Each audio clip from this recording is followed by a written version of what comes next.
So I'm going to read to you the brand new format, which really is no different from what it previously was. But this was voted on 6 days ago by the College Football Playoff Committee.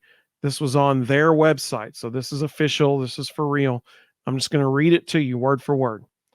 The College Football Playoff Board of Managers unanimously revised the qualifying criteria for the 12-team event to now include the 5 highest ranked conference champions plus the next 7 highest ranked teams as determined by the playoff selection committee. So essentially nothing changed. Well, because except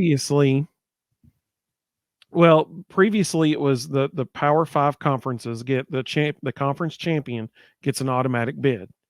And then the highest ranked group of 5 champion or the highest ranked group of 5 team got an automatic bid as well. Well, so now there's only 4 power conferences.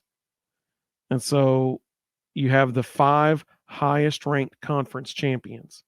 So it'll be the 4 Power 4 conference champions get automatic bids. But is it? Because that's not the way it reads. It's 5 highest ranked conference champions. Right. So let's say the Big 12 champion was ranked 23rd and the American Athletic Conference champ was ranked 22nd and the Ohio Valley Conference champ was ranked 19th. The Big 12 conference champ didn't get in. Like you could have 2 group of 5 conference champions because it doesn't. There's those stupid balloons. So I told you it would do that. It did that. I was on a conference call. I was on a business conference call a month and a half ago, and that happened in the middle of it. And we couldn't figure out how in the world it happened. But there's some hand gesture you can make to make balloons fly up all over the place. You did 2, and balloons came up. That's the first time it's happened in literally a month and a half.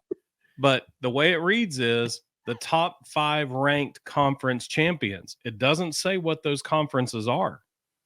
So if the SEC, ACC, and Big Ten conference champions are in, let's say they're all in the top 10, and the OVC champ is number 14, and the Missouri Valley champ is number 19, the Big 12 champ may not get in because 2 group of 5s might get in. So what they essentially just did is they said, we don't care about Power 5. Power 5 doesn't matter. We're just going to say 5 highest ranked conference champs.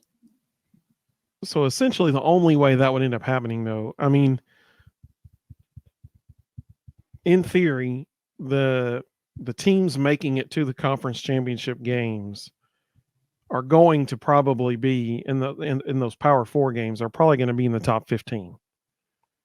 So the only way that would impact anything is if, like Iowa, this last year, if Iowa had beaten Michigan, Iowa would have been, what were they ranked, like 16th at the time or 17th? So in that situation, I mean, it's probably not going to make I get what you're saying. It could, theoretically, it could. Sean said the double thumbs up is fireworks. You got to try it, Rustin. No, give us a double thumbs up. No thanks. I want to see it now. Like, I'm curious. Dude, look at that. A whole new world. I want to know why mine won't do it. Like, what's up? Like, what do I have not activated on my MacBook that won't do that? So that's hilarious. So think about this. 2 years ago, Tulane was in the top 15 pretty much all season. If this had been in place then and Liberty was like 12-0, both of those are group of 5 conference champions that would have gotten in ahead of like the Big 12 champ. Like, this can happen. Yeah. I'm trying to think this last year that the 5 highest ranked conference champions. This past year, the Power 5s would have all gotten in because Liberty was the highest non-group of 5 conference champion. But it is possible that the wording matters. Like they basically just took the power away from the Power Five. Yeah. Well, and they definitely put the power more into the playoff committee's hands because Yeah. every single ranking really matters now. I mean, like in a big way.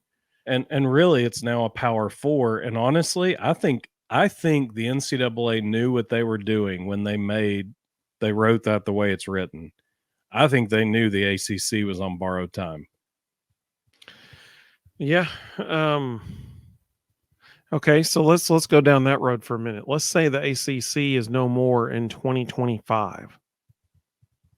And so the fall 2025 rolls around and there's really only 3 power conferences, the Big 12, the SEC and the AC and the Big 10, and many of the ACC teams are now in those 3 conferences. If these rules don't change again, then you have 3 essentially automatic qualifiers from those 3 big conferences. Yep. And then 2 tiny schools getting automatic bids instead of 1 getting an automatic bid. That's not good.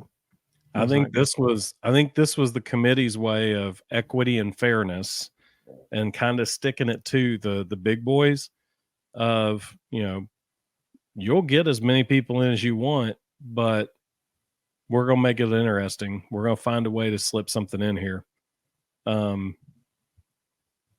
Yep. I think it has major ramifications, and I think there could come a day where this policy is what completely ends the Power Fives versus all the rest of the NCAA.